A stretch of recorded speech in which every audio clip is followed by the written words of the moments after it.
How's it going, guys? It's Poetry Set, and welcome back to another episode of the Carthage campaign in Imperator Rome. Give me 1 second, sorry, I'm going to move my mic a little farther forward. Welcome back. This is a new day of recording for me, so I'm going to go ahead and take a second to look around. But we're going to go in and get going here with some more stuff. This should be a few days before the release still when this video goes live. Actually, probably a good ways before. And hopefully you guys have been enjoying this series so far. I think today we are going to try to... well, let's quickly go over our goals. So our goals had been, originally, consolidate North Africa, consolidate Sicily, consolidate Sardinia, and then conquer the east coast, the southeast edge of Spain, because that will give us claims on a lot of other stuff. And I think that is still our goal. Before we do anything else, move into like Italy, the boot of Italy at all, before we try to go into Cyrenaica or Egypt or whatever, which that's probably going to be a whole other can of worms. Before we do anything else east of here, I think we want to focus on Sicily, Sardinia, and eastern Spain. But before we do any of that, I believe Mauritania was already lined up for us, basically. We're just waiting for the claims that we need, and then we'll get to war with them. So... and that sounds about right. Alright. We get +6 a month. We have the reason it costs a little more is because we have the populace in charge, which is unfortunate. It's also unfortunate that we actually have another... okay, Musalamia, which is actually one of our tributaries. They were in a civil war. Well, I'm glad they figured that out. Okay, let's see. Currently, our heir is actually a Hiram Abarid. Okay. He is the one who's the governor of Italia. So up here, he's the governor. Yeah, not there. That's Magna Graecia. Okay. Let's see here. So, what state do we want to actually fabricate claims on? Probably... I'm assuming Tingitania or Mauritania. One of those, certainly. I think Mauritania is probably the better one there. So, we'll go ahead and plan on that. Okay, sure thing. Give us some more money. Money is looking pretty alright. Manpower could be better, but we have a decent recovery speed. And, yeah, okay. So, let's go ahead and see here. What did I have for these armies? What did I want to do with them? They have no coast, so we don't really have to worry about blockading or anything like that. We also have a trade route spot in our capital. I think we should actually... well, hold on. What is our capital like in terms of population makeup? Not actually that many slaves like I thought we might have at this point, but... I think we'll do fish or grain. I think grain is probably a little better. Let's do from Massilia. That works. Okay. So that's pretty decent, I think. Okay. And so I think we'll declare on Mauritania. And while that war with Mauritania is going, I think I'm then going to try to start integrating some of our colonies, or not our colonies, but I guess they were colonies, like colonial tributes or whatever, that are the same cultures as us. So like Emporia and Tripolitania, I think will be the first ones. They are the largest. And we got a bunch of little guys all along here. Thapsus, Leptis Minor, Hadramedum, Acola, Utica, Kerkwane. Okay. Sure, we'll get a bonus and money for that, so that seems like a no-brainer. Iol is also another one. Okay. So yeah, we're just waiting for now. We like commanders, but that's okay. Honestly, I'm probably not going to hire another admiral. Although I guess there's no reason not to. It's not like EU4 where it costs points to appoint them. I'm just a little... you know, I'd rather... I don't think we really need it right now. Okay. Spread of corruption. A representative from the populist faction has arrested before changing our legal stance on corruption. He proposes that we drop abolish corruption laws, replace with more certain anti-corruption tenets. What is abolish corruption? Let's look at this. No corruption laws? Is that what he's talking about? Yeah. So that would take us from bribe character cost down to Stamp out corruption. Monthly corruption goes down. Endorse party cost goes up. The endorse party button is one that I think is useful to have as an option, so I don't know if we want to do that. But let's see.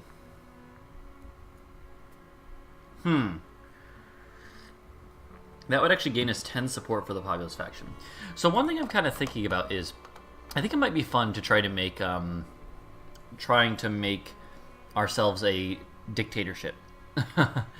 To do that, we have to have popularity of our main character being, or our, our suffet being 90 or higher. And the populist faction has to have 80 support or higher. And I tried, in one of my other runs I did off camera, to get that level of support. It's very hard, because once you pass 50, you can't endorse them anymore. By default, I don't know if there's actually a way to get around it. I don't think so. And so I don't think that's going to happen. So even though, I don't think, without like a lot of events like this. And so as a result, I think I am actually going to do this. I think the monthly corruption now would be nice. So let's do that. We'll see if it's nice. Alright. The game seems to be running alright today. That's good.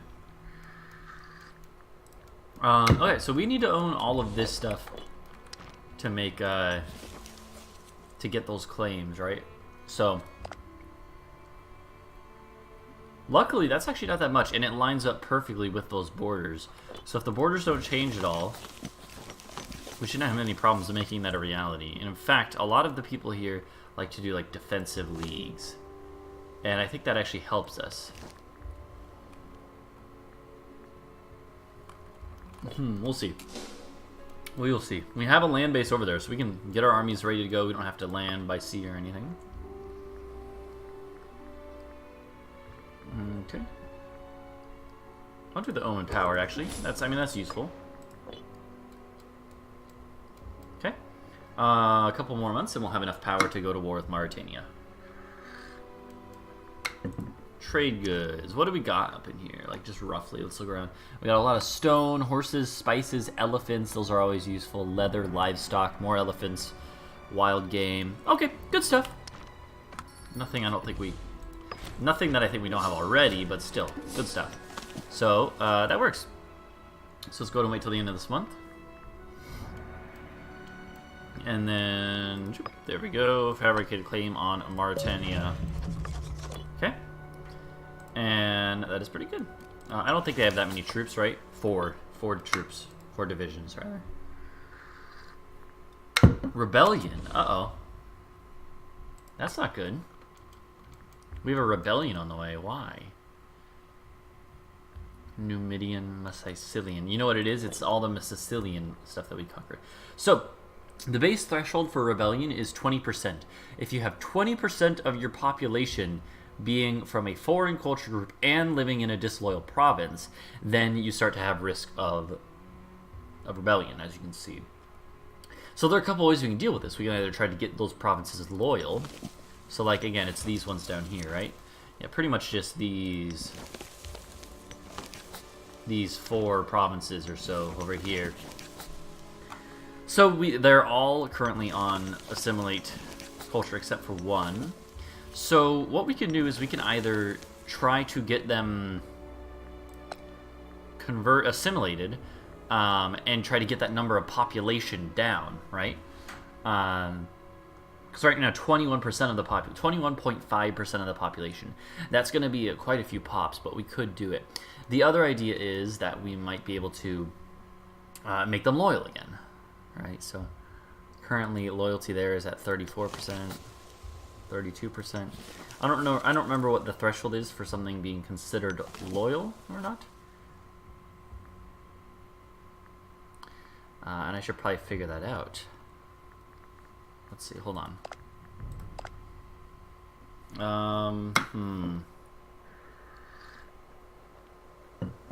I'm not sure.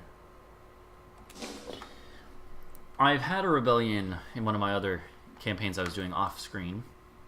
It was not fun, and I do not think we want to fight one if we can avoid it. Who would have thought that a rebellion would be bad? We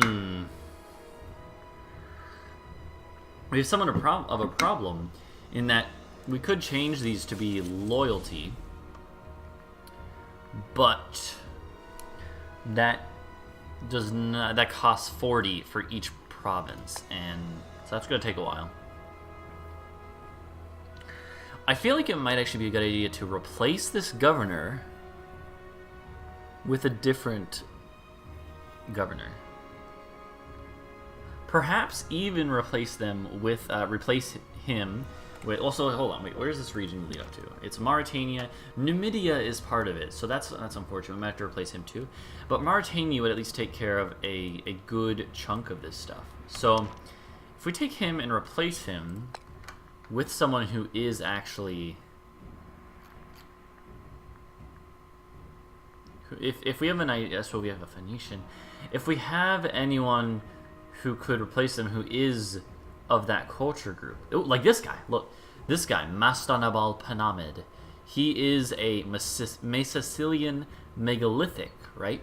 So if he was in charge, a lot of that loyalty stuff will go away because they are going to be ruled by someone who's of their culture. And I think that is probably a good idea. Here's the question, right? So the population map mode. Where are most of the people that are of this... of these cultures? Is it in... I don't think it's as much in Namibia. I think it's mostly Mauritania. And the stuff we're about to conquer is probably going to be that as well. So here's what we're going to do. We're going to go and do that. I'm going to see if it works. So you...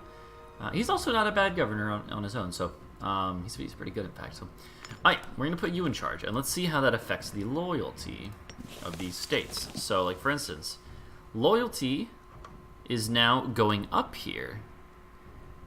And I think it is going up because of him, because he is of the culture. So let's see, actually. Let's see if we can find... No, let's go here, right? Megalithic Massilian, right here. 24% happiness, which is not good, actually. But the base is 25%. So he's getting a minus 30% penalty from being not in our culture group, and not our religion is another 5. But there is some other stuff, actually. Oh, and actually you can see already that he has changed the policies on his own. So that works, actually. Oh, that's a different one then.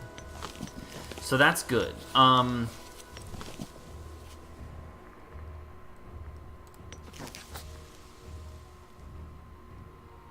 I think that is this helped a little bit, so we'll see if that if it helps enough, you know.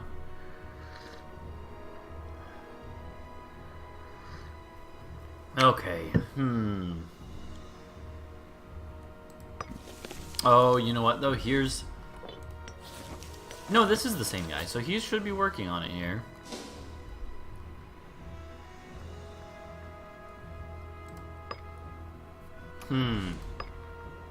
Alright.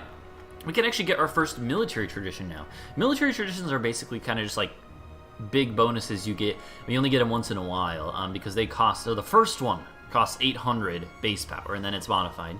The next one will cost like 1200 base or something, and they go up and up and up, right? But the idea is that you're getting better and stuff. It's like Civ, right? But, so there's 3 different branches you can go down, and I don't think there's a limit on any of them you can go down. What they are is based off of your, I think, culture. It might just be based off of country alone. I don't actually know. But I know there's like Greek traditions, there's North African traditions, there's like Latin traditions, which like specifically I know that Latin traditions are the only Latin culture countries are the only ones that can actually make roads, I believe, like can build roads, which is kind of weird, but or maybe not the only ones, but I know that they're the only ones who can early on do that. So in any case, we probably want to start going down a branch. Normally right around like the middle is where you get like new abilities. So like for instance, we could get the cavalry skirmish tactic. I don't know how much we're going to rely on cavalry. I think I'd probably rather rely on like light infantry for a while. Mercenary maintenance, recruit mercenary cost is pretty good. But we want to look at what follows as well, right? So Trireme offense is alright. Followed by light infantry defense is pretty good. Trireme I don't know, though. This one doesn't seem nearly as good. Yeah, this middle tree doesn't seem that good. So this one, on the other hand, the mercenary maintenance cost seems alright. Recruit maintenance is good. Trireme morale. Heavy infantry discipline is going to be good. War elephant discipline. Heavy cavalry cost. War for morale. Mercenary maintenance. I mean, all those seem pretty good. What about this side? Light cavalry discipline. Camel planes combat bonus. Heavy cavalry planes combat bonus. Light cavalry planes combat bonus. So planes become better for us. Well, let's go to simple terrain map mode, which is also, I'm really glad they have simple terrain in this game. So plains is this light greenish color. You can actually see, so like, let's think about where we're going to be conquering. We might eventually conquer like desert, like out in Egypt or whatever, or Greece, right? But that's not going to be main goals for us. I think most of what we're going to be conquering is going to be like Iberia and Italy. And if you look at those two places, if you look at Iberia especially, Iberia is like 2/3 plains, right? The rain in Spain falls mostly in the plains, right? No, which is actually not true, by the way. But never mind that. It's mostly plains over here, so that would help out in Iberia. It wouldn't help nearly as much in Italy, but there are a few places that are plains here and there. Either way, and actually when you get to France, there's a lot of it. If we go up into Gaul, Judea, and like Israel and modern day Israel and Syria, that stuff, it would help a bit, but I don't know. I don't actually. Okay, so that's all right. That's a decent bonus. Light cover cost. So this one is pretty much all focused on cavalry. National manpower is good, but an army weight is good. So this is more focused on like, yeah, cavalry. This one's more focused on ships, which ships are going to be important for us, being Carthage. But I actually feel like this branch is what we want to do first. At least the first couple. At least the first one. Mercenary maintenance is really good, and the recruitment cost is pretty good. So we're gonna do that. And I know some people probably don't like when I talk about stuff so in depth, but I think it's good. This is where a lot of the meat of EU4 or Imperator Rome, from what I've seen, or CK2 really comes from, is not CK2 as much, I guess partially with the tech in that game, but really a lot of it comes down to how, especially Vicky 2 actually, and Hearts of Iron 4, I guess those are maybe even better examples than EU4. But there's always, you know, in each one of those games, there's an area where it kind of like, that's where you get the chance to customize your country. And it's not huge bonuses, right? It's 10% on one thing, 10% on another thing, 15% here, 5% there. But it adds up. And that's where you determine what route your country takes. And so it is worth thinking about what which direction do we want to go with this, right? Okay, so this is not good. 24% of the population is now disloyal.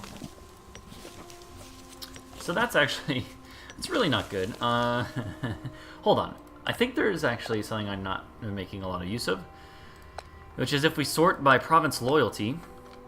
Here we go. This is what we should have done. There's not a total pops tab. That's kind of lame. This is actually so good. I should have used this before. So here you can see this province. This province is getting more loyal, so that's good.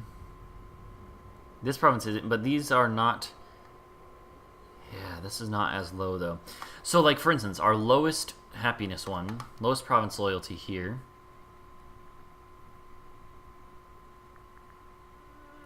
I don't know what the threshold is before it's considered not loyal. I think it might be 35. So like if you look at these two, 2, 14, 18, 16, 2. This one is 6, 13, 15, 30. This one is a lot more.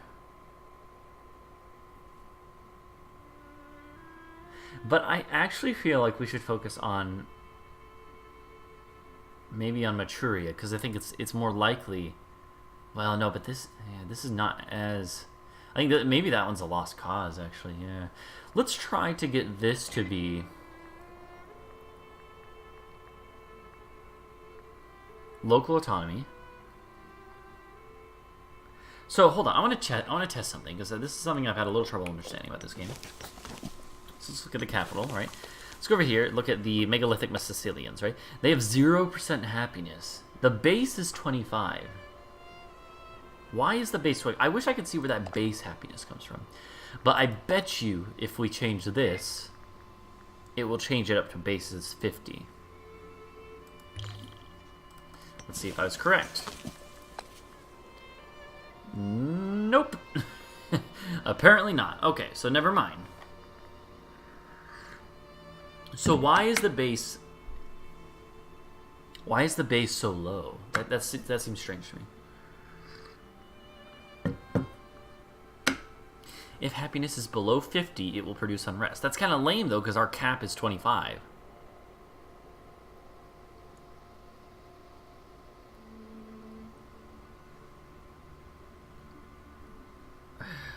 I don't know, man.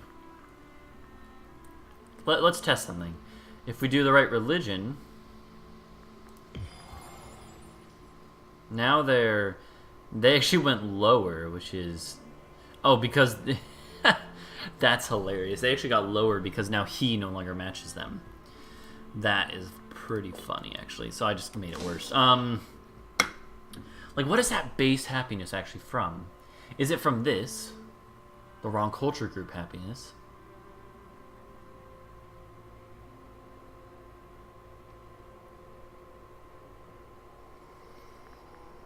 Like, I wish I could find out where that number's coming from.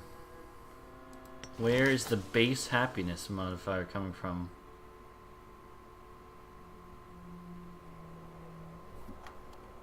Okay, well, I'll tell you what, I'm actually going to wrap up this episode here, a little bit shorter than the other ones. Those have been way too long. So I'm going to go and wrap this episode here. I'm actually going to look up and see if I can find in one of the developer diaries after this the reason why, because they might have talked about where the happiness base comes from. So there's no wiki out yet for this game, though, or at least there is, but it has no tutorial components or anything. So and there's not an in-game encyclopedia as far as I know. So I'm going to go ahead. Well, maybe there is. No. All right.